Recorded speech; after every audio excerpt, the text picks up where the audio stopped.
Welcome to the channel, you glorious weirdos. Today, we're diving headfirst into the swampy, stinky cesspool of medieval justice with a video called, The Weirdest Medieval Punishments Ever. I'm your host, the guy who definitely would have been flogged for stealing a turnip back then, and we're about to explore the batshit crazy ways people got punished in the Middle Ages. Picture this, it's 1350, your village smells like a mix of manure and despair, and the local lords got a boner for creative cruelty. The medieval world wasn't exactly big on fair trials. If you so much as farted in the wrong direction, you could end up strapped to a wheel or dunked in a pond. Why? Because justice back then was less about evidence and more about entertaining the mob. And oh boy, did they love a good show. From petty thieves to witches to guys who just looked shady, everyone was fair game for some truly deranged discipline. First up, let's talk about the vibe of the era. Life was rough, think muddy streets, no toilets, and a diet of bread and sadness. Crime was everywhere, mostly because everyone was broke, bored, or both. Steal a loaf? You're screwed. Curse the king? Double screwed. Sleep with your neighbor's goat? You're basically begging for the town to yeet you into next week. Punishments were designed to humiliate, hurt, or straight up kill, often in the most theatrical way possible. The goal? Scare the crap out of everyone else so they'd behave. Spoiler, it didn't always work. One classic starter punishment was the pillory. You know it, that wooden contraption where your head and hands get locked in, and you're stuck in the town square like a human piñata. The crowds hurling rotten eggs, moldy cabbages, and maybe a dead rat or two. If you were lucky, they'd just spit on you. If you weren't, some drunk peasants tossing literal shit. The pillory was for minor crimes, like cheating at cards or selling dodgy ale, but it could last hours, and you'd be sore, stinky, and probably plotting revenge. Fun fact, some folks died from the sheer embarrassment or from a well-aimed rock. Medieval crowds didn't mess around, they were the original trolls. But the pillory was just the warm-up. Things got way weirder, like, stick your head in a barrel of eels, weird. We'll get there, trust me. For now, imagine being stuck in that pillory, some kids flicking boogers at you, and your only crime was nicking an apple. Brutal, right? Stick around, 'cause we're just getting started, and the next punishment's gonna make your butthole pucker. Alright, you're back for more medieval madness, you sick puppies. Last time, we kicked things off with the pillory, where you'd get pelted with garbage for being a bit of a scumbag. But that was child's play compared to what's coming. Let's crank the weirdness up to 11 with a punishment that's equal parts hilarious and horrifying, the ducking stool. Picture a seesaw from hell, plunked next to a scummy pond that's basically a soup of algae, fish poop, and regret. This bad boy was mostly for women, yet medieval sexism was alive and well, who got labeled as scolds or gossips. Basically, if you talked too much, nagged your husband, or told the baker his bread tasted like ass, you were a prime candidate. They'd tie you to a chair at the end of this creaky wooden beam, and then down you'd go into the drink. Splash. You're now soaking in what smells like a porta-potty at a music festival. The crowd's howling, kids are pointing, and some dude's probably selling overpriced meat to the spectators. The idea was to humiliate you into shutting up, but let's be real, if you're sassy enough to roast the village priest, a quick dip ain't gonna stop you. Problem was, some women didn't come back up. Either the rope snapped, or the executioner forgot how to swim. Oops. Death by drowning wasn't the goal, but medieval safety standards were about as reliable as a drunk blacksmith. The ducking stool wasn't just for gossips, though. Suspected witches got the deluxe treatment, dunked repeatedly to see if they'd float, bad news, or sink, also bad news. It was a lose-lose, like choosing between a punch to the face or a kick to the nuts. Speaking of witches, let's pivot to another gem, the ordeal by water. This wasn't the same as ducking, oh no. They'd tie your hands and feet, chuck you into a river, and if you sank, you were innocent. Great, right? Except you're probably dead. If you floated, congrats, you're a witch, and now you're headed for the bonfire. Talk about a shitty day. These water-based punishments were peak medieval logic. Let's solve crime by turning it into a lethal game show.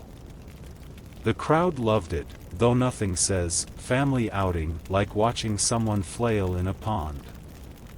Next up, we'll dive into punishments that involve actual fire, because why stop at water when you can roast someone like a marshmallow? Grab your pitchforks, folks, 'cause this is about to get toasty.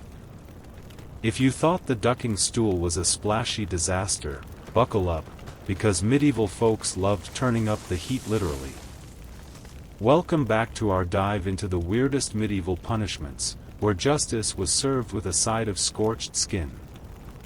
Today, we're talking about branding, the original mark of shame that made sure everyone knew you were a naughty bugger.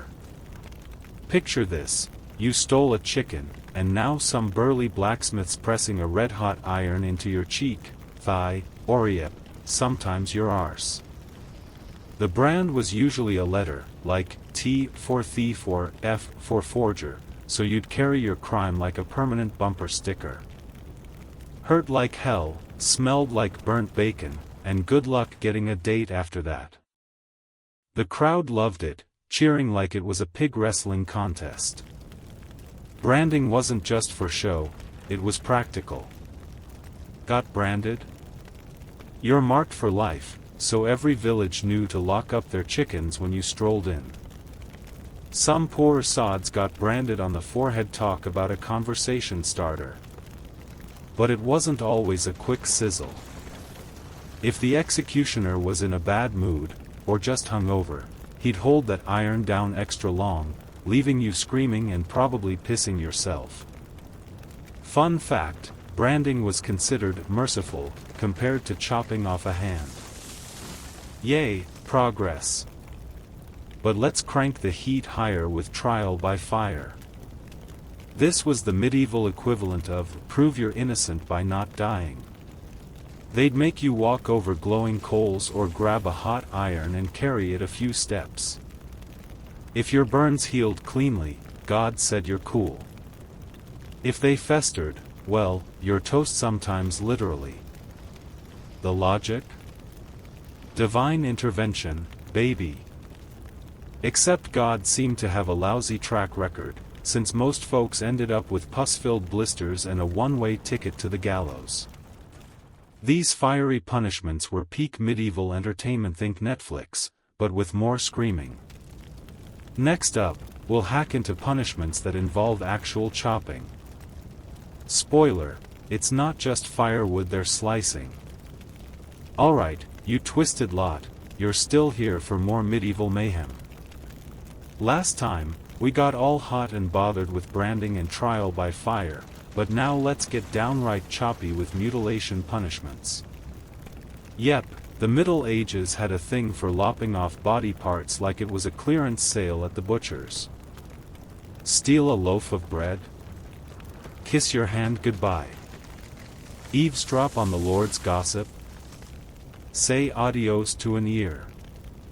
These weren't just punishments, they were medieval post-it notes reminding everyone what you did wrong. Imagine strolling through the market, and half the folks are missing fingers, ears, oriacus noses. Nose cutting was big for adulterers, especially women. Nothing says, I slept around, like a face that looks like it lost a fight with a lawnmower. The process was grim, a sweaty executioner with a rusty blade, no anesthetic, and a crowd betting on how loud you'd scream. Spoiler, very loud. And don't think you'd get a clean-cut. Medieval tools were about as precise as a drunk barber. If you were lucky, you'd just bleed out. If not, you're rocking a permanent stump and a nasty infection. One popular chop was the thief's hand. They'd tie you down, hack off your mitt, and maybe wave it at the crowd like a gruesome trophy.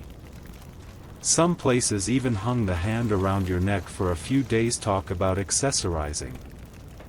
The idea was deterrence, but let's be real, if you're starving, you'll risk a stump for a stale biscuit. Mutilation wasn't just for thieves or cheats, it was also for moral crimes. Got caught swearing too much? They might slice your tongue. Blasphemy? Lips gone. It was like the medieval version of wash your mouth out with soap, except way bloodier. These punishments were public, because nothing says, don't do crime, like watching someone's ear get yeeted into a bucket. Next, we'll lighten the mood sorta with public shaming that didn't involve knives but still made you wish you were dead. Welcome back, you punishment perverts. We've survived branding and mutilation, but now let's dial down the gore and crank up the humiliation with public shaming. Medieval folks loved making you the town laughingstock, and they had some seriously creative ways to do it. First up, the shame flute. This was for musicians who sucked so bad they basically committed ear murder. They'd clamp this heavy metal contraption around your neck, with your fingers locked in fake flute holes, and parade you through town. You looked like a human kazoo, and everyone's pointing and laughing, probably humming your terrible tunes to mock you. It was like medieval Twitter roasting you IRL.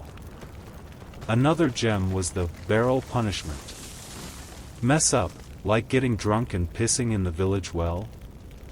They'd stick you in a wooden barrel with holes for your head and arms, and you'd waddle around like a human keg. Kids would chuck mud, dogs would bark, and your dignity? Long gone. Some barrels had spikes inside for extra ouch factor. Then there was the skimmington ride, a group shaming for couples who fought too much or cheated. They'd strap you and your partner to a cart, maybe with a bucket of shit dumped on you, and parade you while the crowd chanted about your crappy marriage. It was like Jerry Springer, but with worse hygiene. These punishments were all about ego destruction. You didn't just pay for your crime, you became the crime. One sneaky detail, shaming was often for lesser offenses, so you might get the shame flute one day and lose a hand the next if you didn't learn your lesson. The crowd was the real judge, and they were savage. Think YouTube comments section, but with better aim. Oh, and if you were a woman, shaming was extra harsh. Gossip too much? They'd strap a scold's bridle on your head, a metal cage with a tongue spike to shut you up. Sexy, right? Next, we're galloping into punishments involving animals, because why humiliate yourself when a donkey's ass can do it for you? You're still here, you glorious masochists. Let's trot into the barnyard for some animal-themed punishments that'll make you gag, laugh, and maybe hug your pet goat a little tighter. Medieval folks didn't just punish with fire or blades, they got farm animals in on the action, and it's as gross as it sounds. First up, the kiss of shame. If you were caught stealing livestock or, worse, getting too cozy with someone's cow, they'd make you pucker up to the animal's rear end. Yep, you're smooching a donkey's hairy butt in the town square, with everyone cheering like it's a rom-com gone wrong. The crowd's tossing rotten apples, and you're praying the beast doesn't fart. Hygiene? Not a thing. You're lucky if you didn't catch a disease from that ass-tastic experience. Then there's the horse drag. This was for serious crimes, like treason or really pissing off the local lord. They'd tie your ankles to a horse, and off you'd go, bouncing through the mud, rocks, and probably a pile of dung or two. By the time you reached the gallows, you looked like a human piñata that lost a fight with a blender. If you survived, congrats, still getting hanged. Animals weren't just props, sometimes they were the punishment. In some places, if you committed bestiality, yep, it happened, they'd execute the animal alongside you, like the poor sheep was an accomplice. Talk about guilt by association. Another weird one, the pig basket. If you were a lousy butcher or cheated at the market, they'd stuff you in a wicker cage shaped like a pig and hang you over the square. You're swinging there, oinking for mercy, while kids poke you with sticks. The message? Don't screw with the bacon supply. These animal punishments were peak medieval creativity, cheap, effective, and guaranteed to make everyone talk. Next up, we're diving into food-based punishments, because nothing says justice like force-feeding you something that smells like death. Alright, you hungry deviants, let's feast on some food-based medieval punishments that'll make your stomach churn and your side split. The Middle Ages wasn't just about chopping or shaming. Sometimes, they weaponized food to make you regret your life choices. First up, the baker's cage.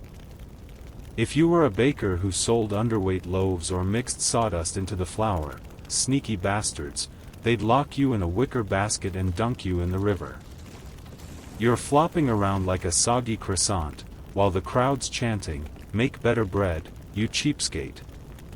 The water's freezing, smells like fish farts, and if you're unlucky, the cage breaks, and you're swimming with the eels. Another tasty treat was force-feeding. Got caught selling rotten meat? They'd tie you to a post and shove spoiled fish or moldy cheese down your gullet. Imagine choking on a slimy, maggoty hunk while the town's laughing their asses off. It's like medieval Fear Factor, but with zero prize money. The goal was to make you puke your guts out publicly, of course, because nothing says, "Don't scam the market," like barfing in front of your neighbors. Then there was the scold's bread, a nasty twist for gossips or slanderers. They'd make you eat a loaf baked with ashes, dirt, or worse, animal hair. Bon appetit! You're chewing this gritty, furry disaster while everyone's yelling, "Taste your lies." It wasn't just gross, it could break your teeth or make you sick for weeks. Some places took it further with the dung pie. Yep, you guessed, eat a pastry filled with literal crap. One bite, and you're rethinking every bad decision you ever made. These food punishments were cheap and effective, using whatever was lying around, or stinking up the place. The crowd loved the spectacle, and the lesson was clear: screw with the food supply, and you'll be eating regret. Next, we're getting holy with religious punishments, because God's wrath comes with a side of humiliation. Holy smokes, you pious weirdos! We're swapping rotten pies for divine justice with religious punishments that made sinners sweat harder than a nun in a brothel.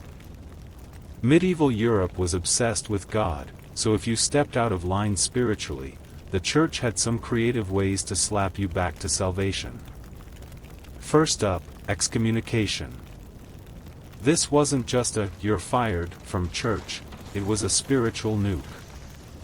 You're cut off from sacraments, shunned by everyone, and basically told your soul's headed for Satan's barbecue. No one's trading with you, your wife's side-eyeing you, and even your dog's like, "Bro, you're cursed." It was social death, and if you didn't grovel back to the priest, you might face worse, like actual death. Then there's the sinner's sack. If you were caught blaspheming or skipping mass, they'd make you wear a scratchy burlap sack, sometimes smeared with ash or dung, and parade through town. You're itching like crazy, smelling like a barn, and everyone's whispering, "There goes the heretic." Some sacks had crosses sewn on, so you looked like a discount monk who failed at life. Another gem, penitential pilgrimage. Screw up big, like cursing the Pope.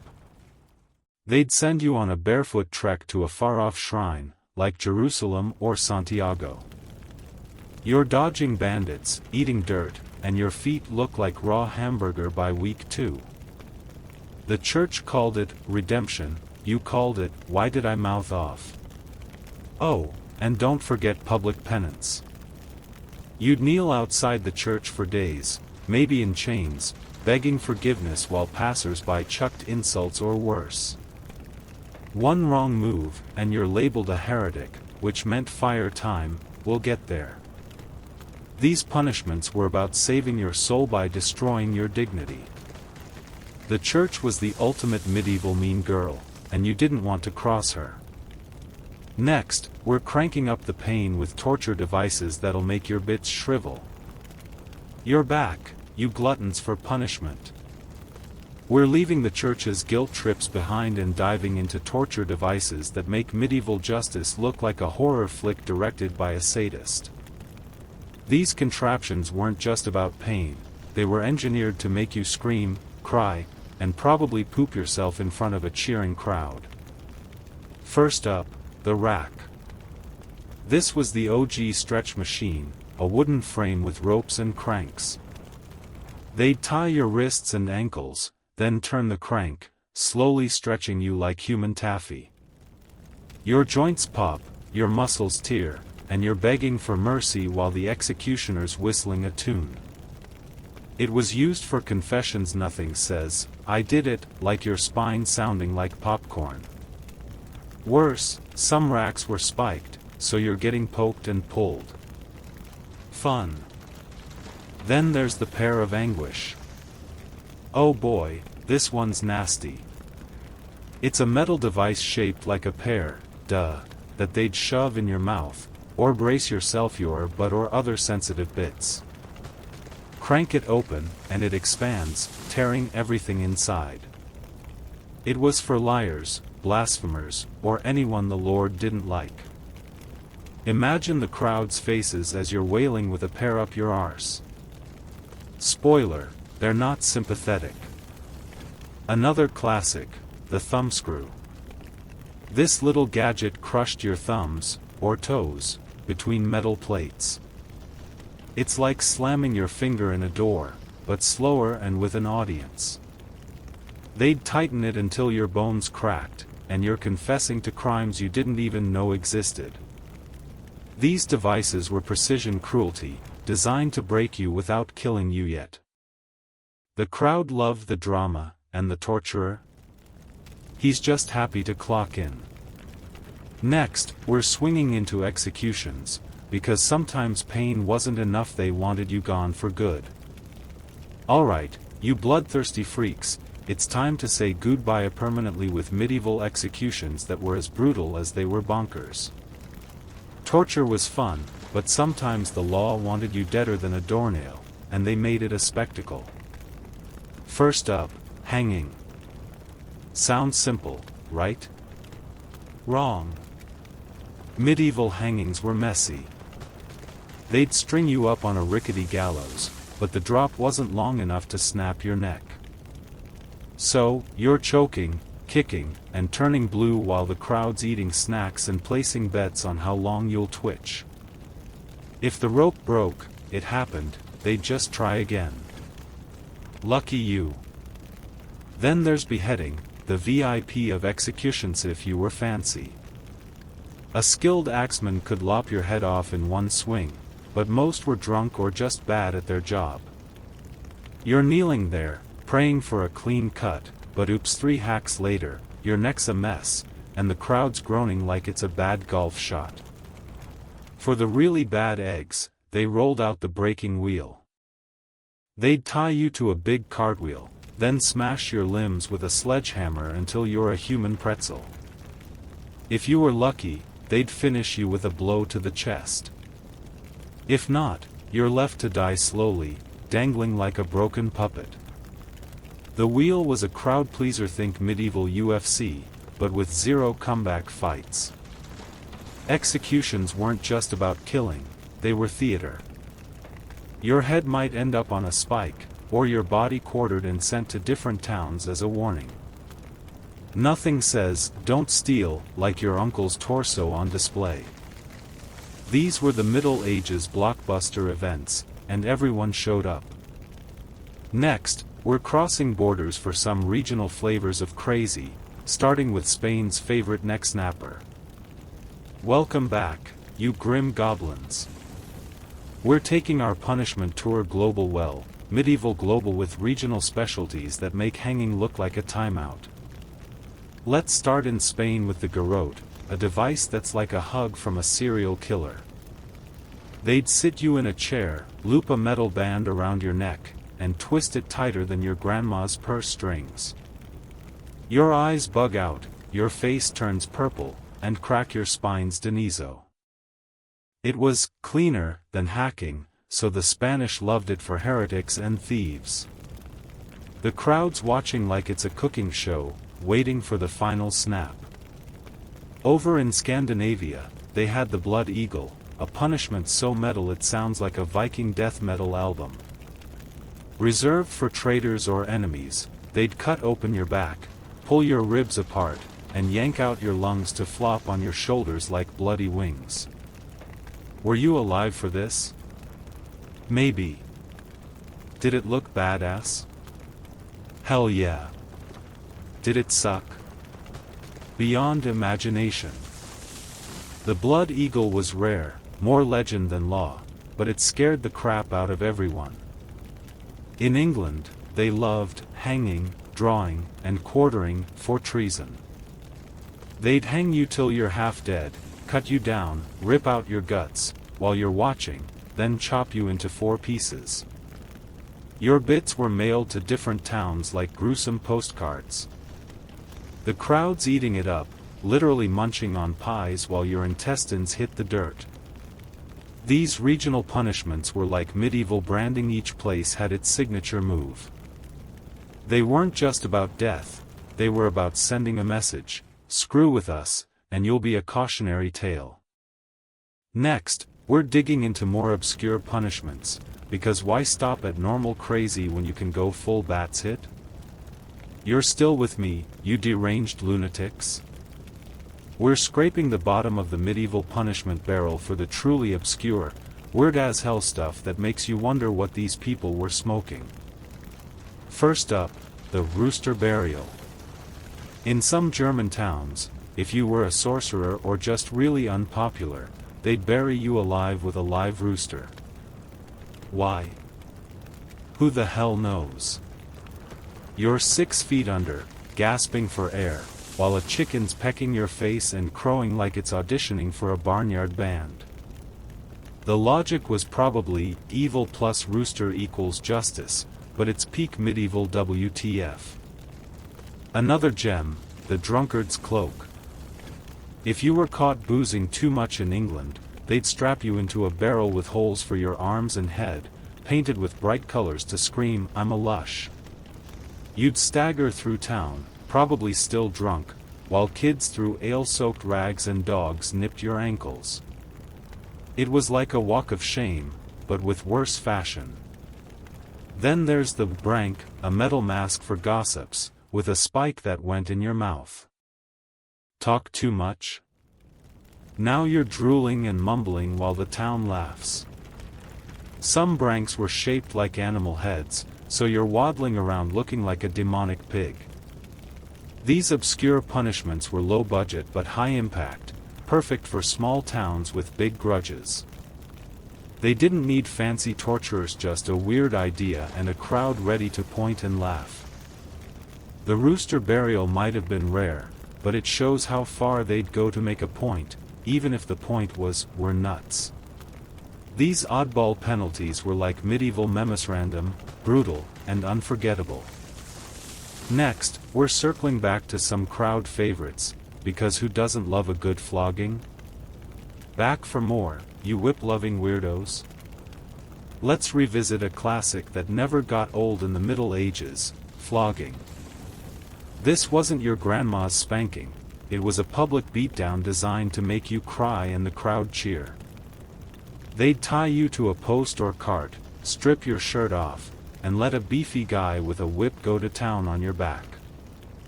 Leather, knotted ropes, or even whips with metal tips pick your poison. Each lash felt like a dragon sneezed fire on your skin, and you're screaming while the town's betting on how many stripes you'll take before passing out. Flogging was for everything: stealing, lying, or just looking at the Lord's daughter funny. The best part? It was scalable. Minor crime? 10 lashes. Major screw-up? 50, and good luck walking after. Some places got creative, like flogging around the fleet, where sailors were whipped on every ship in the harbor. You're rowing from boat to boat, getting your ass handed to you, while seagulls laugh. Flogging wasn't just pain, it was theater. They'd do it in the market square, with kids selling apples to the crowd like it's a rock concert. Scars were your souvenir, a permanent reminder not to nick that extra ale. But here's the kicker: some folks kept screwing up, because medieval life was so shitty, a whipping was just Tuesday. Oh, and if you were a woman, they might, mercifully, whip you in private. Still hurt like hell, just less Instagrammable. Flogging was the Swiss Army knife of punishments: quick, cheap, and left you alive to screw up again. Next, we're diving into water punishments again, because medieval folks loved a good soak whether you wanted it or not. Splash alert, you soggy sadists. We're back in the wet and wild world of water-based punishments, because medieval folks couldn't resist dunking you in something gross to teach you a lesson. We already covered the ducking stool, but let's talk about the cucking stool, its nastier cousin. This was for cheats, like market vendors who sold dodgy fish. They'd strap you to a chair, parade you through town, and then surprise, dump you in a pile of manure or a pond so scummy it could star in a horror flick. You're coughing up sludge, smelling like a sewer, and the crowd's chanting, "Fishy liar." It wasn't just humiliating, it was a health hazard. Medieval ponds were basically open toilets. Another watery winner, the ordeal by cold water. This was for suspected thieves or witches. They'd tie you up, toss you in a freezing river, and see what happened. Sink? You're innocent, but probably dead. Float? You're guilty, and now you're headed for the stake. It's like medieval Russian roulette, but with hypothermia. The crowds on the bank, sipping mead and yelling, "Swim, witch!" Spoiler: nobody swam well with their hands tied. Some towns got extra weird with the barrel dunk. If you were a drunk or a brawler, they'd stuff you in a barrel, nail it shut, and roll you into a stream. You're spinning, soaking, and praying the barrel doesn't spring a leak. If it did, well, you're fish food. These water punishments were cheap and crowd-pleasing. Nothing says justice like watching someone flail in a cesspool. Plus, they doubled as a bath, which, let's be honest, most folks needed. Next, we're getting caged up with punishments that locked you away in style or lack thereof. Alright, you caged crazies, let's lock it down with punishments that put you in a box literally. Medieval folks loved caging people like naughty parrots, combining humiliation with a side of claustrophobia. First up, the gibbet. This wasn't just a cage, it was a metal basket shaped like a human body, hung from a pole in the town square. They'd stuff you in there, alive, for crimes like theft or blasphemy. You're dangling, cramped, and the crowd's pelting you with rotten fruit or worse, think dead cats. You couldn't sit, barely move, and if they forgot to feed you, you're starving while pigeons crap on your head. Some gibbets were left up for days, so you're a sunburnt, stinky spectacle. Another cage classic, the witch's cage. Suspected of witchcraft? They'd lock you in a tiny iron cage, sometimes spiked, and hoist you over the river. You're swaying, praying the chain doesn't snap, while the town debates if you're satanic or just annoying. Spoiler, they usually picked satanic. These cages weren't always fatal, but they were hell-cramped, exposed, and zero chance of scratching an itch. Then there's the baker's basket, for bakers who skimped on flour.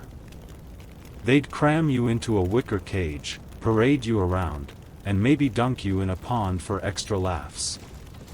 You're bouncing like a soggy loaf, and the crowd's yelling, "Bake better, you stingy git." Cages were perfect for public shaming, cheap, reusable, and guaranteed to make you regret your life. The crowd loved the interactivity. Nothing beats tossing a moldy cabbage at a caged crook. Plus, cages doubled as a warning, "See that guy? Don't be him." Next, we're getting strapped in for some restraint-based punishments, because nothing says, behave, like a good old-fashioned tie-up. You're back, you restrained rascals.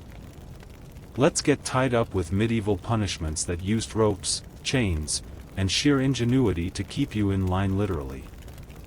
First up, the stocks. Like the pillory, but for your feet.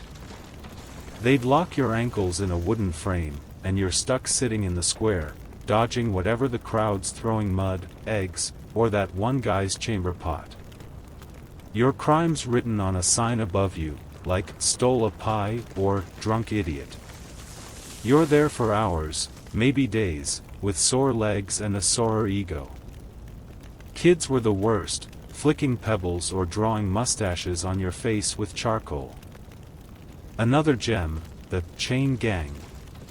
If you were a repeat offender, they'd chain you to other losers and make you clean the town's ditches or haul stones. You're shuffling, clanking, and smelling your buddy's BO while the crowd jeers. It was like medieval community service, but with worse vibes. Some chains had spikes, so every step was a reminder to quit crime. Then there's the bridle, not just for gossips but for anyone too mouthy. This metal headgear locked your jaw, sometimes with a chain to a post, so you're leashed like a naughty dog. Try talking smack now, buddy. The crowd's laughing, and you're drooling, wondering why you called the mayor a twat. These restraint punishments were about control, physical and social. You weren't just tied up, you were a public example of, "Don't be this guy." They were cheap, effective, and let the crowd play judge and jury. Plus, they saved the good tortures for later. Next, we're burning bright with fire punishments again, because medieval folks couldn't resist a good blaze. Light it up, you fiery fiends. We're back with more fire-based punishments, because nothing says medieval justice like a good OL roast. We covered branding, but let's talk about the stake. Yep, burning alive. This was the go-to for witches, heretics, or anyone who pissed off the church big time. They'd tie you to a wooden post, pile straw and logs around you, and light the match. You're screaming, the crowd's praying, or heckling, and the smoke so thick you can't see the guy selling "Burn the Witch" merch. It was slow, painful, and smelled like a barbecue gone horribly wrong. Some lucky folks got strangled first, but most weren't so fortunate. Another fiery favorite, the hot cage. For traitors or rebels, they'd lock you in a metal cage and suspend it over a bonfire. You're roasting like a marshmallow, but with zero mores. The cage kept you contained, so you couldn't even flail properly, just scream and sizzle. The crowd loved the drama, betting on how long you'd last before passing out. Then there's the ordeal by hot plowshares. To prove your innocence, you'd walk barefoot over red-hot iron plow blades. If you didn't burn, spoiler, you did, you're innocent. If you're limping with third-degree burns, you're guilty and probably screwed anyway. It was like a divine game show with terrible prizes. Fire punishments were the ultimate spectacle, bright, loud, and terrifying. They weren't just about killing you, they were about showing God, and the crowd, that justice was served. Plus, fire was cheap, and everyone loved a good blaze. Next, we're slowing it down with punishments that dragged out the pain, because why rush a good thing? Easy there, you patient psychos. We're slowing things down with medieval punishments designed to drag out your suffering like a bad Netflix series. First up, the slow drip. For crimes like forgery or tax evasion, they'd tie you under a leaking barrel of water, with a drop hitting your forehead every few seconds. Sounds chill? Nope. After hours, you're losing your mind, begging for anything else: flogging, branding, even a quick beheading. The crowd's bored, but the torturer's loving it, adjusting the drip like a sadistic barista. Another drawn-out delight, the exposure cage. They'd lock you in a gibbet or basket and hang you high, leaving you to the elements. Sunburn, frostbite, or just starvation, nature was your executioner. Pigeons crap on you, rain soaks you, and the crowd checks in daily to see if you're still kicking. It could take days, and you're praying for a quick fever to end it. Then there's scaphism, a Persian import some European weirdos adopted. They'd trap you between two boats, smear you with honey, and leave you for bugs to eat. You're stuck, stung, and slowly going mad as ants and wasps treat you like a buffet. It was rare, but holy hell, it's the stuff of nightmares. These slow punishments were for when they really wanted you to suffer, not just die, but regret every choice you ever made. The crowd might wander off, but the message stuck: crime equals a long, miserable wait for death. They were psychological as much as physical, breaking your spirit before your body. Next, we're getting theatrical with punishments that turn justice into a full-on circus. Step right up, you drama-loving deviants. Medieval punishments weren't just about pain, they were Broadway-level spectacles, and the crowd was ready with popcorn, or moldy bread. Let's start with the cart parade. If you were a big-time sinner like a corrupt merchant or a cheating spouse, they'd tie you to a cart, maybe naked or in a goofy costume, and drag you through town.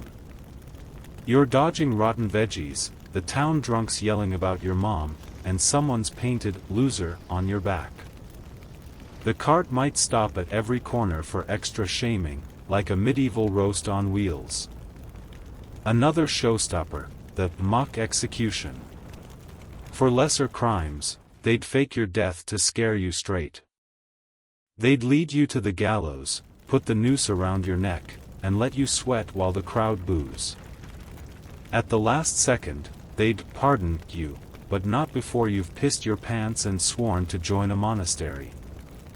The crowd's laughing, you're crying, and the executioner's taking a bow. Then there's the pillory play.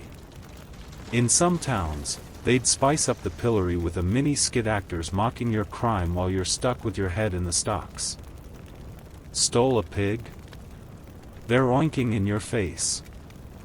Slept around? Cue the fake lovers' quarrel. It was like improv comedy, but you're the punchline. These theatrical punishments turn justice into entertainment, with the whole town as the audience. They didn't just want you punished, they wanted a story to gossip about for weeks. The more dramatic, the better. Think reality TV, but with worse costumes. Next, we're diving into punishments for the elite, because even nobles got screwed, just fancier. Fancy seeing you, you posh punishers. Think medieval justice was just for peasants? Nope, even nobles got their fancy pants yanked down with punishments fit for the elite. First up, the tower lockup. If a lord or lady screwed up like plotting against the king, they'd get tossed in a castle tower. Sounds cushy, right? Wrong.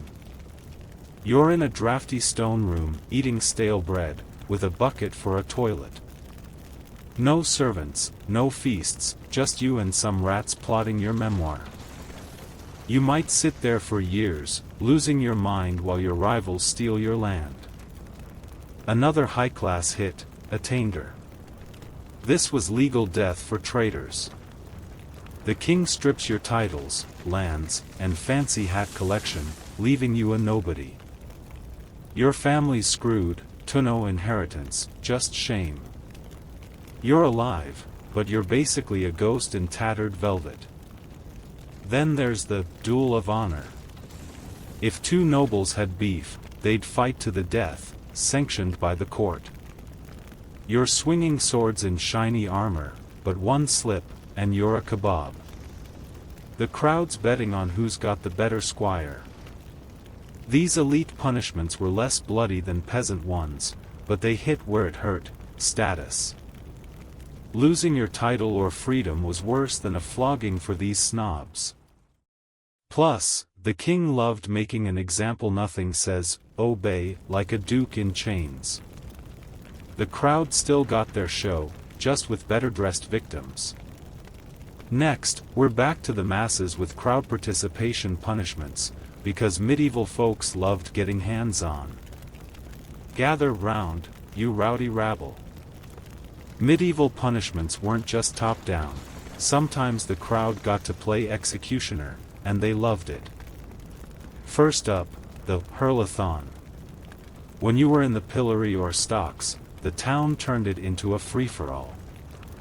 Rotten eggs, moldy cabbages, even rocks, anything was fair game.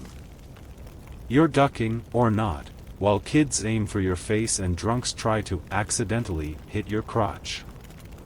It was like dodgeball, but you're the target and there's no whistle. Another crowd pleaser, the shaming chant. If you were paraded for a crime like cheating at cards, the crowd would follow, singing mocking songs about your screw-up. Think John the Liar, Pants on Fire, but with worse rhymes and more spitting. Some towns even had kids lead the chant, so you're getting roasted by a 6-year-old with a lisp. Then there's the mob dunk. For minor crimes, they'd let the crowd decide your fate. They'd drag you to a pond, and if the mob was feeling spicy, they'd dunk you themselves, no stool needed. You're flailing, they're splashing, and someone's probably stealing your shoes while you're underwater.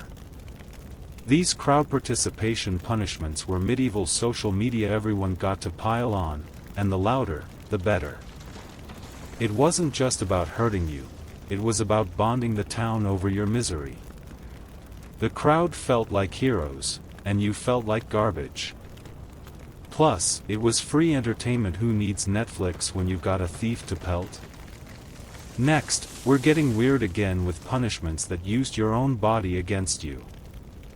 You're back, you self-sabotaging sickos. Let's talk punishments that turned your own body into the enemy, because medieval folks were sneaky like that. First up, the itch sack. If you were caught lying or gossiping, they'd make you wear a sack filled with straw, nettles, or worse, fleas. You're scratching like a dog with mange, and the crowd's laughing as you dance the itch jig. Try taking it off. That's another crime, buddy. You're stuck, red, and regretting every rumor you spread. Another gem, the weight game. For fraudsters, they'd tie heavy stones to your neck or wrists and make you stand in the square. Your muscles scream, your back's breaking, and if you collapse, the crowd boos like you flunked gym class. Some weights were spiked, so you're bleeding while you're buckling. Then there's the hair shirt, a favorite for religious sinners. This was a shirt made of coarse animal hair, worn against your skin for days or weeks. It's like wearing sandpaper underwear every move's agony, and you're praying for forgiveness just to ditch the damn thing. The priests smirking, the crowds whispering, and your skin's rawer than a bad Tinder date. These body-based punishments were genius, no executioner needed, just your own flesh betraying you. They were cheap, cruel, and let the crowd enjoy your slow-motion meltdown. The message? Your body's a snitch, and it'll punish you for your sins. Plus, it was a great way to make you hate yourself without breaking the bank. Next, we're diving into psychological punishments, because medieval folks knew how to mess with your head. Mind games, you headspace hooligans? Medieval punishments weren't always about breaking bones, sometimes they broke your brain. Let's start with the shame bell. If you were a minor crook, like a pickpocket, they'd tie a loud bell around your neck and make you walk the town. Every step's a clang, everyone's staring, and you're basically a human cowbell advertising your failure. You can't hide, can't sneak, and the kids are mimicking the sound to drive you nuts. Another psyche screwer, the silent treatment. For heretics or blasphemers, the church might order the town to shun you. No one talks to you, trades with you, or even looks at you. Your friends ghost you, your baker won't sell you bread, and you're questioning your entire existence. It's like being cancelled, but with worse Wi-Fi. Then there's the mirror of shame. In some places, they'd force you to carry a mirror showing your crime, like a drawing of you stealing. You're parading it around, forced to stare at your own guilty mug while the crowd chants, "Look at yourself." It's medieval therapy, but instead of healing, you're just hating yourself more. These psychological punishments were sneaky, no blood, no bruises, but they'd leave you a mental wreck. The crowd loved watching you unravel, whispering about your breakdown like it's the hottest gossip. The goal? Make you so paranoid or ashamed you'd never sin again, or at least move to another village. They were low cost, high impact, and perfect for a society obsessed with reputation. Next, we're back to physical pain with some combo punishments that mix the worst of everything. You're still here, you combo craving crazies? Let's mash things up with medieval punishments that mixed pain, shame, and pure weirdness into a torture smoothie. First up, the flog and parade. They'd whip you till your back's raw, then parade you through town with your crime written on a sign. You're bleeding, stumbling, and the crowd's chucking mud while chanting about your screw-up. It's like getting dumped and doxxed at the same time. Another brutal blend, the brand and banish.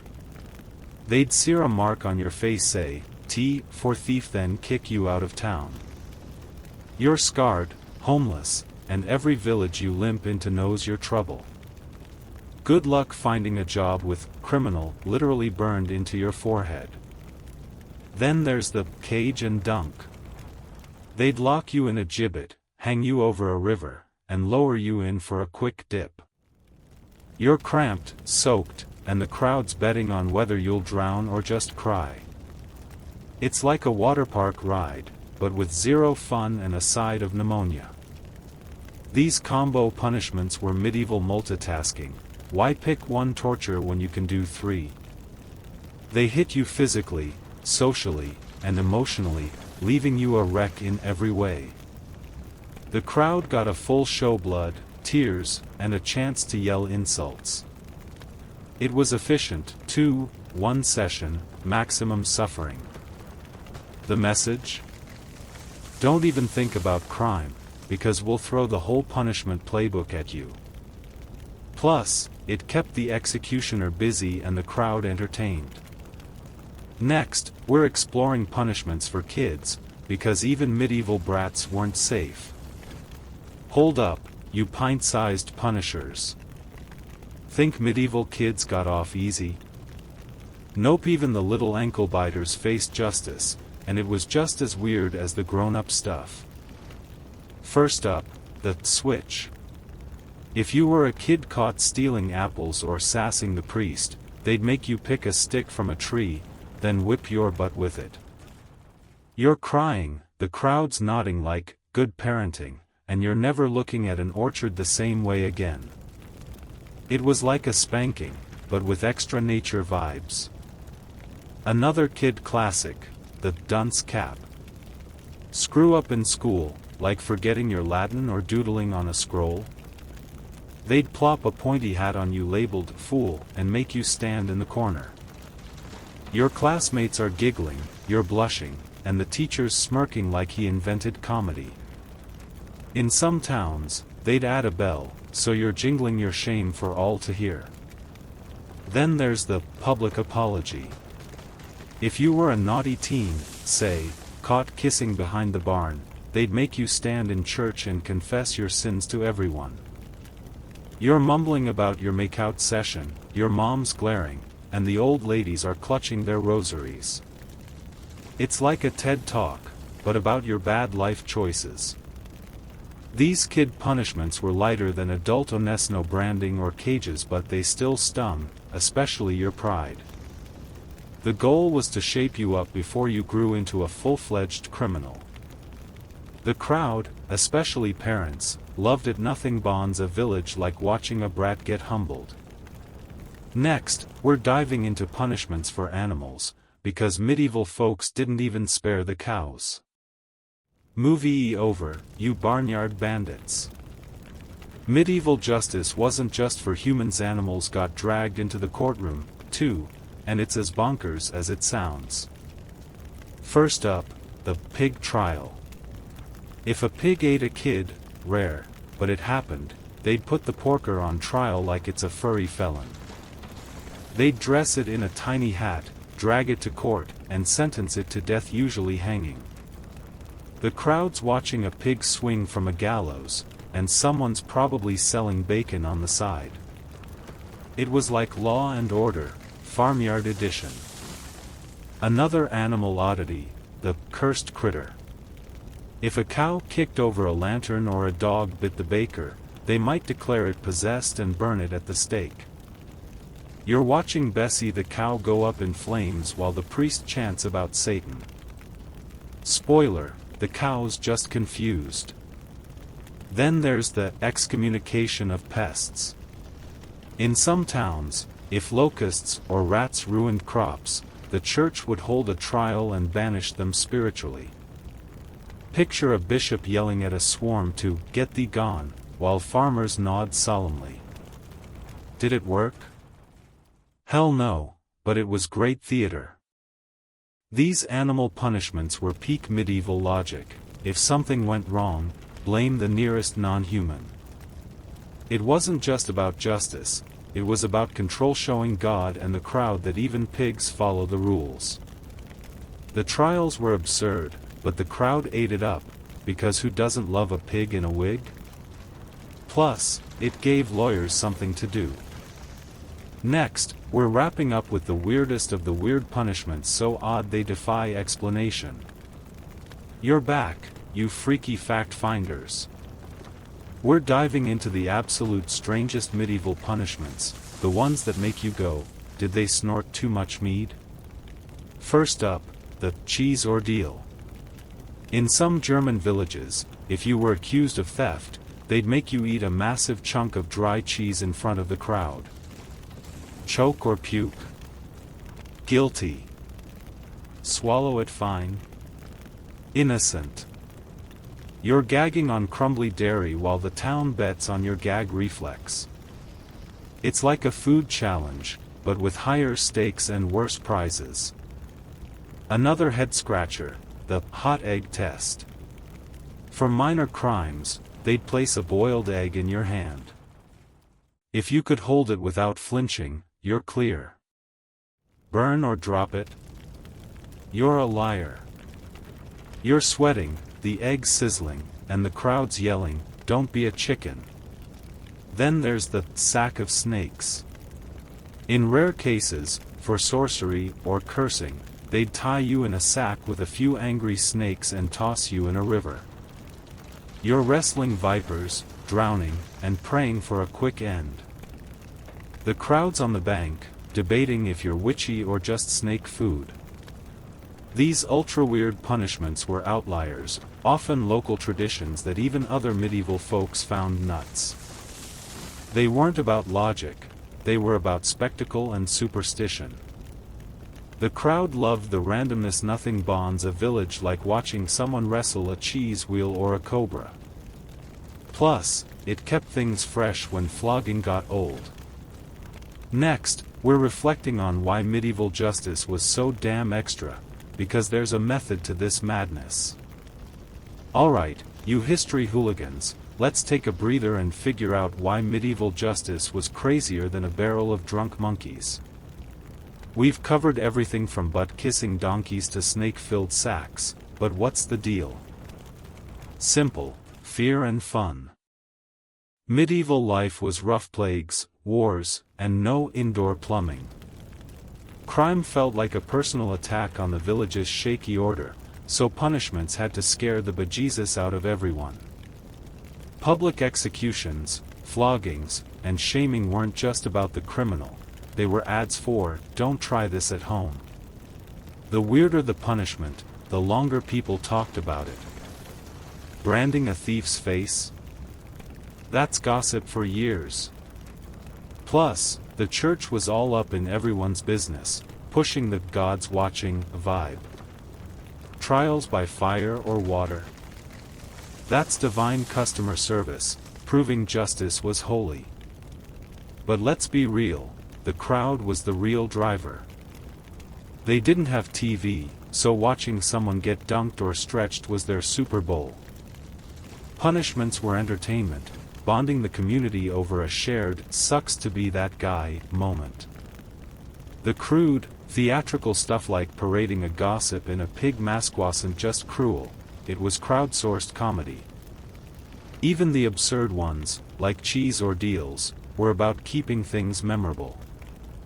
Medieval folks weren't dumb, they were strategic. Crazy punishments kept order in a chaotic world, and the crowd's laughter was the glue. Next, we're comparing this madness to modern justice, because we've come a long way mostly. You modern masochists, let's see how medieval madness stacks up against today's justice system. Back then, you're stealing a pie, and bam, your hand's gone, or you're kissing a donkey's ass in public. Now, you might get a fine, community service, or a stern talking to from a judge who's seen it all. Medieval justice was in your face, designed to humiliate or destroy. Today, we lean toward rehabilitation prisons, probation, or therapy to "fix you." Sounds nicer, but let's not kid ourselves. Modern jails aren't exactly spas, and a criminal record's a brand of its own, just less literal. The big difference? Evidence. Medieval trials were like, "Float or you're a witch." Now we've got DNA, cameras, and lawyers who'll argue the sky's green. Back then, the crowd was judge and jury. Today, it's a courtroom, though social media's bringing back the mob vibe. Cancel culture's the new pillory, minus the rotten eggs. Medieval punishments were public spectacles, modern ones are private, unless you're famous, then it's a Twitter roast. We don't burn witches anymore, but we've got our own weirdness like ankle monitors or picking up trash in an orange vest. They're tamer, but the shame's still there. The Middle Ages used fear and faith, we use laws and bureaucracy. Neither's perfect. Medieval justice was brutal, but modern red tape can bury you just as deep. The crowd's still watching, just on screens instead of squares. Next, we're wrapping this wild ride with some final thoughts and a call to action, because you've earned it. Holy crap, you punishment pioneers, we're nearing the end of this medieval torture tour. Let's recap the insanity. We've laughed, and gagged, through pillories, ducking stools, branding, and snake-filled sacks. Medieval folks were the OG mad scientists of justice, mixing pain, shame, and pure weirdness to keep order in their muddy, plague-ridden world. From kissing donkey butts to choking on cheese, they had a punishment for every screw-up, and the crowd was always ready with a tomato or a chant. It was cruel, but it worked mostly. People still stole, lied, and got frisky with the neighbor's goat, because humans gonna human. The real genius? Making it a show. Every flogging or gibbet was a warning, a party, and a sermon rolled into one. The church, the lords, and the mob all got their kicks, and the criminal? Well, they got a lesson or a one-way ticket to the afterlife. What's wild is how creative they got. Rooster burials? Hot egg tests. It's like they spun a wheel of, what's the dumbest way to punish someone, and ran with it. But it wasn't just chaos, it was control, keeping everyone in line with fear and laughter. We've come far, but we're not that different. Our punishments are just less bloody and more paperwork. Why? Before we wrap, let's tease what's next. We're diving into medieval jobs that sucked just as bad as these punishments. Stay tuned. For now, hit that like button if you'd survive a pillory peltathon. Next, we're dropping some final gems and a big thank you. You absolute legends, we're in the home stretch. Let's toss in a few more medieval punishment tidbits to seal this deal. Ever hear of the cat's paw? For minor thieves, they'd tie a live cat to your back and parade you around. The cat's freaking out, clawing you to shreds, and you're yowling while the crowd laughs like it's a rom-com. It's low-budget torture. Grab a stray, tie it on, and watch the chaos. Another oddball, the bread and water diet. If you were a prisoner awaiting trial, they'd feed you only stale bread and scummy water for weeks. You're starving, weak, and begging for a moldy crust just to feel alive. It wasn't flashy, but it broke you down quietly. Then there's the night watch. If you were caught sneaking around after curfew, they'd make you patrol the town all night, ringing a bell to announce your shame. You're exhausted, everyone hates the noise, and you're dodging drunkards who want to fight. These little-known punishments show how medieval folks never ran out of ideas to make you miserable. They didn't need fancy tools, just a cat, some crumbs, or a bell, and you're screwed. The crowd's always there, ready to make it worse with a jeer or a kick. It's like they invented bullying, but with legal backing. We're almost done, so stick around for the final push, where we'll tie this all up and beg you to subscribe like the shameless content creators we are. We're so close, you punishment-pounding pals. Let's sprinkle in one last batch of medieval weirdness before we say goodbye. Ever hear of the shame shoe? If you were a lousy cobbler or cheated a customer, they'd make you wear a giant, ugly wooden shoe around your neck. You're waddling through town, looking like a clown who failed fashion school, while everyone's pointing and giggling. It's lightweight but heavy on the ego damage. Another quirky one, the candle walk. For minor sins, like skipping church, they'd make you walk barefoot through town holding a lit candle. Drop it or let it go out? You're in deeper shit. Maybe flogging next. You're sweating, the wax is dripping, and the crowd's betting on your clumsiness. Then there's the dog cart. In some villages, if you were a drunk or a brawler, they'd tie you to a cart pulled by stray dogs. You're bouncing along, covered in mud, while mangy mutts drag you through the square. The crowd's howling, pun intended, and you're praying for a leash. These final oddities prove medieval justice was a bottomless well of creativity. They could humiliate you with a shoe, a candle, or a pack of pups, and the crowd would still show up for the laughs. It was less about fairness and more about making sure everyone knew who messed up. We're one step from the finish line, so let's wrap this epic with some big thoughts and bigger thanks. You've made it, you medieval marvels. We're one step from the finish line of this Bats Hit bonanza through the weirdest punishments the Middle Ages could dream up. From pillories that turned you into a human dartboard to ducking stools dunking you in ponds smellier than a troll's armpit, we've seen justice that was equal parts brutal, bonkers, and downright hilarious. The Middle Ages were a time when nicking a loaf could cost you a hand, and gossiping landed you face first in fish fart soup. Every punishment was a lesson, a show, and a warning, wrapped in a package of pain, shame, or both. The crowd was the real MVP, turning every flogging, branding, or rooster burial into a village rave minus the glow sticks, plus more manure. What's wild is the sheer creativity. Hot egg tests. Shame flutes. Cheese ordeals. It's like they had a drunk wizard brainstorming ways to make you regret existing. This wasn't just about stopping crime, it was about building a society where fear, faith, and a good laugh kept everyone in line. Sure, it was unfair guilty until proven guiltier, but it was their world, and they made it work, kinda. Today, we chuckle, but back then, you'd be praying not to end up in a gibbet with a cat clawing your nuts. This journey's shown us how far we've come, and how humans love a spectacle, whether it's a beheading or a TikTok fail. We're not so different, just swap the pillory for Twitter pylons, and you're halfway there. Before we wrap, let's toss in one last gem, the mud bath. Some towns rolled petty thieves in a pigsty, leaving you coated in muck and smelling like Satan's laundry. It was cheap, gross, and the crowd loved it.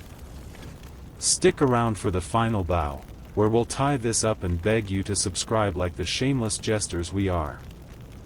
We did it, you absolute champions of chaos. Welcome to the grand finale of the weirdest medieval punishments ever.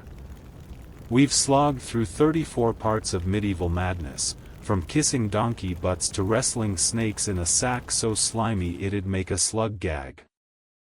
You've laughed, cringed, and probably thanked your stars you weren't born when toilets were a myth. Medieval justice was a circus of cruelty, creativity, and crowd participation, turning every crime into a public roast hotter than a witch's bonfire. Whether it was branding a thief's face, dunking a gossip in a pond of pure nastiness, or putting a pig on trial for eating a kid, they made sure you'd never forget your screw-up or anyone else's. The Middle Ages taught us humans are messy, inventive, and way too into making each other suffer. The takeaway? Be glad we've got lawyers, Wi-Fi, and actual plumbing now, but maybe don't steal a pie, just in case some lord's itching to revive the pillory. Huge thanks for sticking through this 12,000-word episode. The real MVPs, tougher than a peasant dodging rotten cabbages. If you loved this, smash that like button harder than an executioner's hammer on the breaking wheel. Subscribe and hit the bell, 'cause we're diving into more historical insanity soon, like jobs that sucked worse than a ducking stool. Drop a comment, which punishment was the worst? Pillory peltathon, pair of anguish up your arse, or that cursed rooster burial? Follow me on X for more weird history nuggets, and check the merch link for I Survived the Shame Flute tees. One last tidbit, some towns made drunks wear a barrel of shame, filled with their own puke talk about a hangover from hell. Until next time, stay out of trouble, or at least don't get caught. Peace out, you glorious weirdos. The High Middle Ages saw a population boom. Europe's population grew from about 35 million in 1000 to roughly 80 million by 1347, though the exact reasons remain murky. Maybe better farming techniques, the decline of slavery, a warmer climate, or fewer invasions. Around 90% of Europeans were rural peasants. Many no longer lived in isolated farmsteads but joined small communities, known as manors or villages. These peasants were often dependent on a noble lord for farmland and other services in a system called the manorial system. Still, a small number of free peasants existed throughout this period and beyond, more common in southern Europe than the north. Deforestation for farmland and incentives for peasants to reclaim land also fueled population growth. Society's other classes included nobles, clergy, and townsfolk. Nobles, from titled aristocrats to simple knights, profited from manors and peasants. Bluntly, they didn't own land outright but were granted the right to collect income from manors or other lands by a higher lord in a system called feudalism.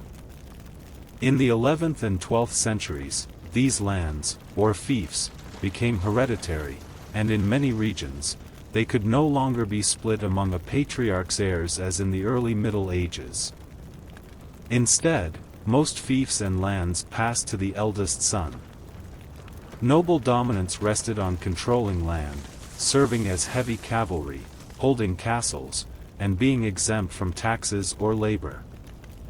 Castles, initially wooden and later stone, began appearing in the 9th and 10th centuries to counter social unrest, offering protection from raiding invaders and enabling lords to fend off rivals. Controlling a castle often let nobles defy kings or other lords. The nobility was stratified. Kings and high nobles controlled vast numbers of commoners and lands, plus dependent nobles. Lower nobles had less land and fewer peasants. At the bottom were knights, who collected income but didn't own land and had to serve their liege lord. The clergy split into two types: secular clergy, living in the wider world, and regular clergy, living by monastic rules, often monks. Clergy made up a tiny fraction of the population, usually under 1%. Most regular clergy came from nobles choosing a religious life, as did high-ranking secular clergy. Local parish priests often came from peasant stock. Townsfolk held a distinct position, not fitting the traditional three-tier social divide of nobles, clergy, and peasants. In the 12th and 13th centuries, their role grew rapidly as existing towns expanded and new urban centers formed. Still, urban dwellers never exceeded 10% of the total population in the Middle Ages. A 13th-century illustration shows a Jew, wearing their distinctive hat, debating a Christian. Jews migrated across Europe during this period.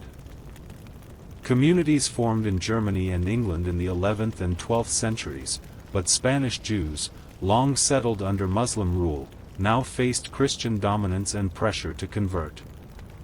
Most Jews were confined to towns, barred from owning land or farming. Besides Jews, other non-Christians lived in parts of Europe: pagan Slavs in Eastern Europe and Muslims in Southern Europe. Women in the Middle Ages were officially dependent on a man-father, husband, or male relative.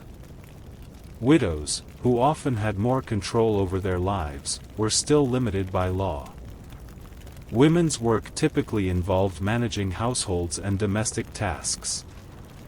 Peasant women handled childcare, gardening, and tending livestock near home. They might supplement income by spinning or brewing at home. During harvest, they helped in the fields. Urban women, alongside household duties, engaged in trade, though permissible trades varied by country and period. Noble women sometimes managed estates when men were absent but were usually barred from military or government roles. The only church role for women was as nuns, as they couldn't become priests. In central and northern Italy and Flanders, the rise of towns reached a point where self-governance spurred economic growth and fostered new trade associations. Baltic coastal trade cities formed agreements known as the Hanseatic League, while maritime republics like Venice, Genoa, and Pisa expanded trade across the Mediterranean. Large trade fairs flourished in northern France, enabling Italian and German merchants to deal with each other and local traders. In the late 13th century, sea and land routes to the Far East opened, famously described in Marco Polo's travelogue, d. 1324.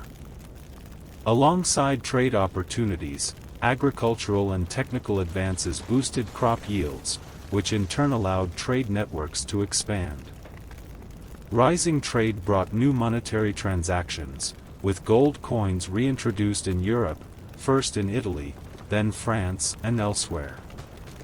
New commercial contracts emerged, allowing merchants to share risks. Accounting methods improved, partly through double-entry bookkeeping. Bills of exchange also appeared, easing money transfers. The early 14th century was marked by famine, peaking with the Great Famine of 1315–1317. Causes included a shift from the medieval warm period to the Little Ice Age, wreaking havoc as bad weather led to crop failures.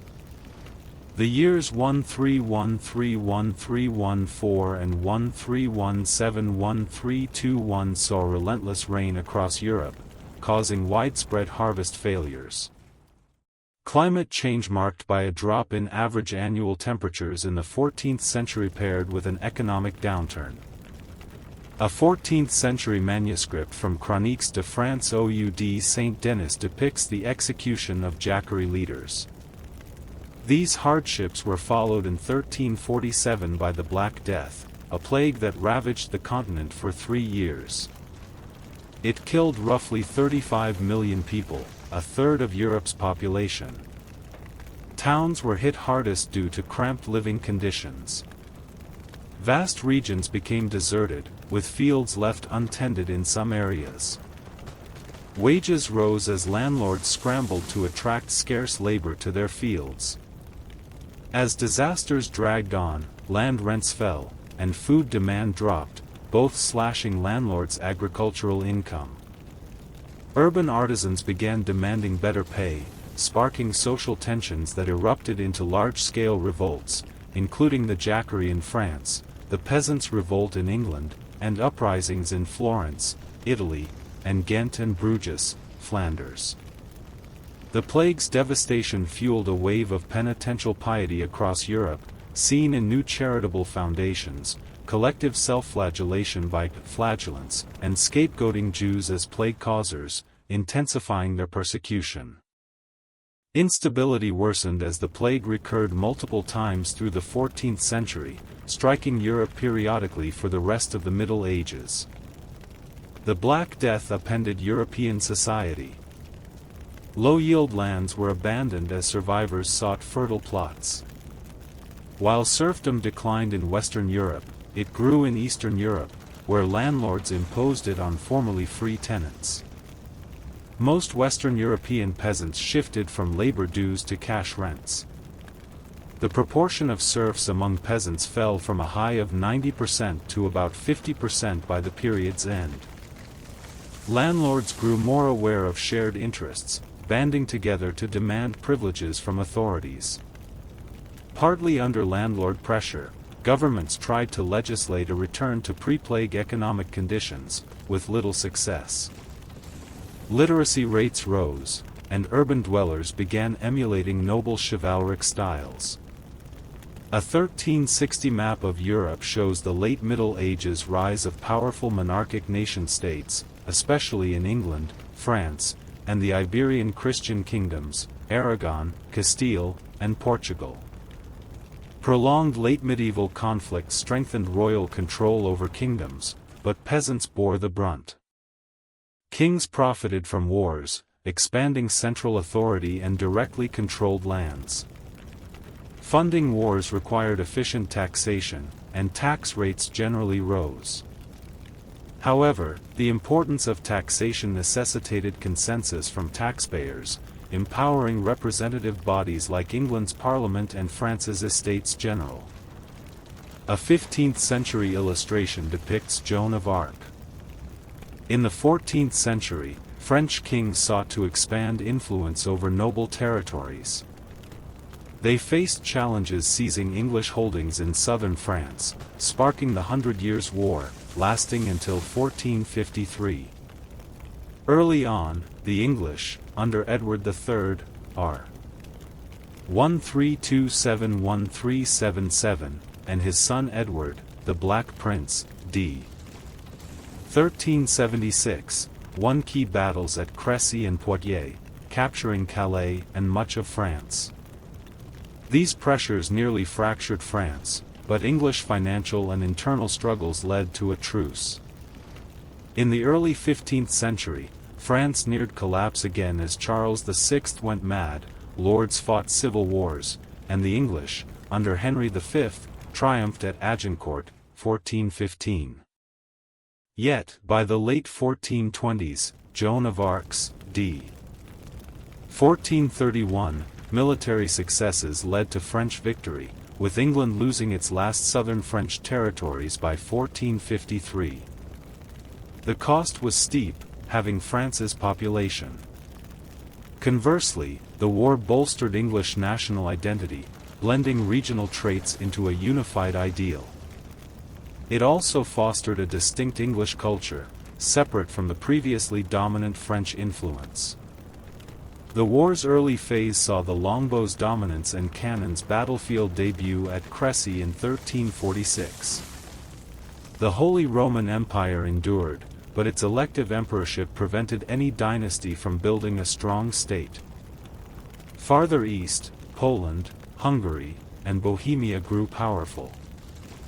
Iberian kingdoms expanded by pushing Muslims out.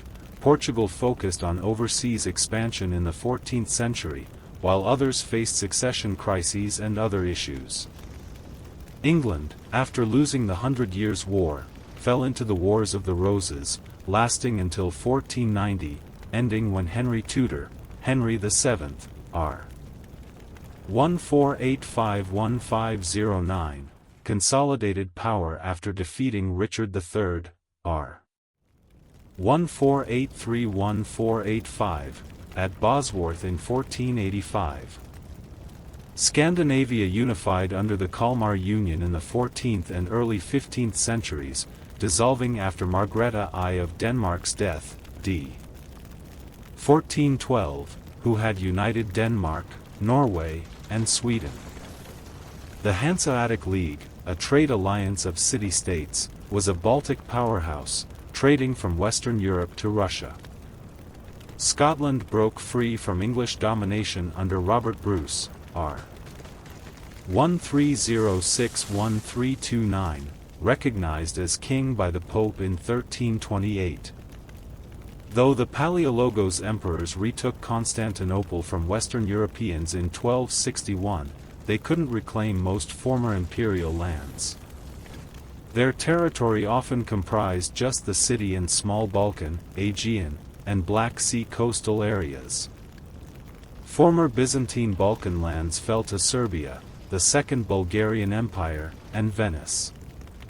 Byzantine emperors faced threats from the Ottoman Turks, a new tribe-building power in Anatolia from the early 13th century and steadily expanding through the 14th. The Ottomans entered Europe, vassalizing Bulgaria in 1366 and defeating Serbia at Kosovo in 1389. Western Europeans rallied for Balkan Christians, declaring a 1396 crusade, but their large army was crushed at Nicopolis. Besieged and exhausted, Constantinople, Europe's grandest city for a millennium, fell in 1453 after nearly 2 months of resistance. A miniature from Jean Froissart's Chronicles shows Guy of Boulogne crowning Pope Gregory XI. The turbulent 14th century saw French kings force popes to Avignon from 1305-1378, called the Babylonian Captivity, echoing the Jewish exile, followed by the Western Schism, 1378-1418, with 2, then 3, rival popes backed by competing nations. In the early 15th century, after upheaval, church leaders at the Council of Constance, 1414, deposed the popes and elected Martin V in November 1417. Beyond the schism, the Western Church split over theological disputes, with some branded heretics. John Wycliffe, d. 1384, an English theologian, was condemned as a heretic in 1415 for preaching that lay people should access the Bible, previously clergy only, and holding unorthodox views on the Eucharist. Wycliffe's teachings influenced two major late medieval heretical movements, Lollity in England and Hussitism in Bohemia. Bohemians were also swayed by Jan Hus, lured to Constance, then burned in 1415. The Hussite Church defeated a crusade and survived the Middle Ages, foreshadowing the Protestant Reformation. Other disputes included charges against the Knights Templar, leading to their 1312 ban, and tensions between Francis Philip IV, r. 1285-1314, and the Knights Hospitaller. In the late Middle Ages, popes altered mass practices, restricting the Eucharist's wine to priests, widening the lay clergy divide. Laypeople continued pilgrimages, venerating relics, and fearing demonic power. Mystics like Meister Eckhart, d. 1327, and Thomas à Kempis, d. 1471, wrote works urging laypeople to focus on inner spiritual life, laying groundwork for the Reformation. Alongside mysticism, belief in witches spread widely. By the late 15th century, the Church fueled witch fears, condemning witchcraft in 1484 and publishing Malleus Maleficarum, the Hammer of Witches, a handbook for early modern witch hunts.